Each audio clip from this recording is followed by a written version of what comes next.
যুগের পর যুগ ধরে পশ্চিমা বিশ্ব ভারতকে পায়ের তলায় রেখে কুলীন সমাজের প্রতিনিধি হিসাবে প্রতিষ্ঠা করার চেষ্টা করেছে। কিন্তু আন্তর্জাতিক স্তরে বর্তমান ভারত যে আর কোনো অবস্থাতেই দয়া দাক্ষিণ্য বা তাচ্ছিল্যের বিষয়বস্তু নয়, তা ভারত প্রতি মুহূর্তে বুঝিয়ে দেয়। আজকে রাষ্ট্রসংঘে এমন এক নজিরবিহীন সংঘাত ভারতের সঙ্গে পশ্চিমা বিশ্বের হলো, তাতে অন্তত গোটা বিশ্ব বুঝতে পারলো এ ভারতকে কন্ট্রোল করা কার্যত অসম্ভব। পশ্চিমা বিশ্বের পক্ষ থেকে রাষ্ট্রসংঘের সিকিউরিটি কাউন্সিলে এক অদ্ভুত প্রপোজাল পেশ করা হয়েছিল। প্রপোজাল কেন পেশ করা হয়েছিল? কারণ ভারত যুগের পর যুগ যুগ ধরে রাষ্ট্রসংঘে পার্মানেন্ট মেম্বার হওয়ার দাবি জানিয়েছে। বর্তমানে রাষ্ট্রসংঘের পার্মানেন্ট মেম্বার মাত্র 5টি রাষ্ট্র, যাদের হাতে সর্বোচ্চ ক্ষমতা কিন্তু দেওয়া হয়েছে। এবার সেই 5টি রাষ্ট্রের পক্ষ থেকে এক অদ্ভুত প্রপোজাল রাখা হয়েছিল বর্তমান সময়ে, এবং ভারত পরিষ্কারভাবে জানিয়ে দিয়েছে যে রাষ্ট্রসংঘের এই ধরনের প্রপোজালে ভারত রাজি নয়। কি হলো আজকে রাষ্ট্রসংঘে বা জাতিসংঘে? আজকের এই ভিডিওতে আমি ডিটেইলিং আলোচনা করব, প্রত্যেকটি অ্যাসপেক্ট সহজ ভাষায় বোঝানোর চেষ্টা করব কেন ভারত ইউনাইটেড নেশন সিকিউরিটি কাউন্সিলের নয়া প্রস্তাব ফিরিয়ে দিল, এবং এতে ভারতের সম্মান আন্তর্জাতিক স্তরে ঠিক কিভাবে বৃদ্ধি পেল। ভিডিওটি শেষ অবধি দেখবেন। তবে ছোট্ট একটা অনুরোধ, আমাদের এই ভিডিও হয়তো অনেকেই দেখছেন বা দেখবেন, যারা দেখছেন চ্যানেলটিকে একটু সাবস্ক্রাইব করে পাশে থাকবেন। সাবস্ক্রাইব করতে কোনো পয়সা লাগে না, শুধু একটা ক্লিক করে পাশে বেল আইকনটি ক্লিক করে রাখবেন, তাহলে ধারাবাহিকভাবে আমাদের জিও পলিটিক্যাল ভিডিওর আপডেট আপনারা পেতে পারেন। প্রথমত, ইউনাইটেড নেশন সিকিউরিটি কাউন্সিলের পক্ষ থেকে একটি 2 টায়ার প্রপোজাল ভারতের সামনে রাখা হয়েছিল, এবং এই প্রপোজালে ভারতকে সেকেন্ড ক্লাস মেম্বারের তকমা দেওয়া হবে, সেই ধরনের কথা কিন্তু বলা হয়েছিল। এবার এই সেকেন্ড ক্লাস মেম্বারটি কি, আমি নিঃসন্দেহে আপনাদের জানাবো। তবে ভারত পরিষ্কার জানিয়ে দিয়েছে, ভারত কোনো অবস্থাতেই 2 টায়ার ইউনাইটেড নেশনের যে রিফর্মেশন মেম্বারশিপ, সেটা তারা নিতে চায় না, এবং কোনো অবস্থাতেই সেকেন্ড ক্লাস মেম্বার ভারত হতে চায় না। পাশাপাশি ভারতের বিদেশমন্ত্রী ডক্টর জয়শঙ্কর ইউনাইটেড নেশনে ভারতের এক্স্যাক্টলি কি কর্তব্য সেটাকে মাথায় রেখে শান্তি ফ্রেমওয়ার্ক কিন্তু বাজারে নিয়ে আসেন, এবং ভারত ইউনাইটেড নেশনের সঙ্গে কাঁধে কাঁধ মিলিয়ে যে অতীতে লড়াই করেছে, ভবিষ্যতেও যে লড়বে, তা কিন্তু আজকে বর্তমান সময় দাঁড়িয়ে ভারতের বিদেশমন্ত্রী ডক্টর জয়শঙ্কর আন্তর্জাতিক স্তরের সামনে বলেন। রাষ্ট্রসংঘের সঙ্গে ভারত প্রতি মুহূর্তে কোঅপারেট করে, অথচ ভারতকে তারা তৃতীয় বিশ্বের দেশ হিসেবে প্রতি মুহূর্তে গণ্য করার চেষ্টা করে, তা অত্যন্ত নিন্দনীয়। তা কিন্তু ভারতের আজকে এই পুরো ভাষণে কিন্তু পরিষ্কার হয়ে যায়। ভারত পরিষ্কারভাবে জানিয়েছে যে এই মুহূর্তে রাষ্ট্রসংঘের যে পিস কিপিং মিশন আছে, অর্থাৎ United nation peace keeping force, সেখানে ভারত প্রায় 3 লক্ষ সেনাবাহিনীকে ইউনাইটেড নেশনের জন্য কাজ করার জন্য পাঠিয়েছে। পাশাপাশি গোটা বিশ্ব জুড়ে প্রায় 4300 জন ভারতীয় ইউনাইটেড নেশনের সঙ্গে বিভিন্নভাবে যুক্ত, অর্থাৎ ইউনাইটেড নেশনকে টপকে ভারত কোনোভাবেই কোনো কাজকর্ম করতে চায় না। দায়িত্বশীল একটি রাষ্ট্র হিসাবে রাষ্ট্রসংঘকে মান্যতা দেওয়াই ভারতের দায়িত্ব, তা কিন্তু পরিষ্কারভাবে বুঝিয়ে দেওয়া হয়েছে ভারতের পক্ষ থেকে। কিন্তু পাশাপাশি ভারত এটাও বলেছে যে কোনো অবস্থাতেই ভারত ইউনাইটেড নেশনের যে মেম্বারশিপ, সেকেন্ড ক্লাস মেম্বারশিপ, তা গ্রহণ করবে না। এই মুহূর্তে ইউনাইটেড নেশনের স্ট্রাকচারটা একটু বোঝা প্রয়োজন। প্রথমত, ইউনাইটেড নেশনের 5টি রাষ্ট্র আছে যারা পার্মানেন্ট মেম্বার: চীন, ইউকে মানে ব্রিটেন, ইউএস মানে আমেরিকা, রাশিয়া ও ফ্রান্স। এরা পার্মানেন্ট মেম্বার হওয়ার জন্য এদের হাতে ভেটো পাওয়ার আছে। ভেটো পাওয়ার কি? ভেটো পাওয়ার মানে এরা চাইলেই যখন তখন কোনো একটি নির্দিষ্ট বিষয়ে ডিসকাশন শুরু করতে পারে, যখন তখন যে কোনো রাষ্ট্রের উপর কোনো সিদ্ধান্ত নিতে পারে, কোনো একটি বিষয়কে আন্তর্জাতিকরণ করতে পারে, আলোচনার বিষয়বস্তু হিসেবে বানাতে পারে, ডিবেট অর্গানাইজ করতে পারে। অর্থাৎ এই 5টি রাষ্ট্রই রাষ্ট্রসংঘকে পরিচালনা করতে পারে এক কথায়। কিন্তু এই 5টি রাষ্ট্রের বাইরে বিশ্বের কোনো রাষ্ট্রের হাতে এই ভেটো পাওয়ারটি নেই। বাকি 15টি নন পার্মানেন্ট মেম্বার আছে। এই 15টি নন পার্মানেন্ট রাষ্ট্রের মধ্যে 2টো রাষ্ট্র থাকে এশিয়া থেকে, 3টে রাষ্ট্র থাকে আফ্রিকা থেকে, 2টি রাষ্ট্র ল্যাটিন আমেরিকা থেকে, 4টি ওয়েস্টার্ন ইউরোপ থেকে, এবং 1টি রাষ্ট্র থাকে ইস্টার্ন ইউরোপ থেকে। এরা নন পার্মানেন্ট মেম্বার হিসাবে রাষ্ট্রসংঘে প্রতিনিধিত্ব করে। ভারতও কিন্তু এই 15 জনের মধ্যে একটি রাষ্ট্র যারা রাষ্ট্রসংঘে নন পার্মানেন্ট হিসাবে রাষ্ট্রসংঘে কিন্তু অংশগ্রহণ করে।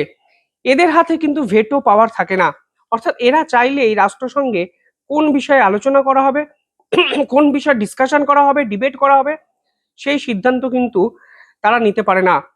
এবার রাষ্ট্রসংঘের সিকিউরিটি কাউন্সিল কি প্রস্তাব দিয়েছে নতুন, যেটাকে ভারত রিজেক্ট করলো। রাষ্ট্রসংঘের সিকিউরিটি কাউন্সিল বলেছে ভারতের জন্য তারা 2 টায়ার মেম্বারশিপ প্রপোজাল লঞ্চ করতে চায়। অর্থাৎ এতদিন অবধি যারা নন টায়ার মেম্বার হয়ে পড়ে আছে, মানে নন পার্মানেন্ট মেম্বার হয়ে পড়ে আছে, তাদেরকে রাষ্ট্রসংঘ পার্মানেন্ট মেম্বার করবে, কিন্তু তাদের হাতে ভেটো পাওয়ার দেওয়া হবে না। অর্থাৎ নামমাত্র পার্মানেন্ট মেম্বার তারা ভারতকে করতে চাইছে। 2 টায়ার মেম্বারশিপ কেন বলা হচ্ছে? বলা হচ্ছে এখন থেকে রাষ্ট্রসংঘে 1st টায়ার এবং 2 টায়ার এই 2 ধরনের মেম্বারশিপ তারা দেবে।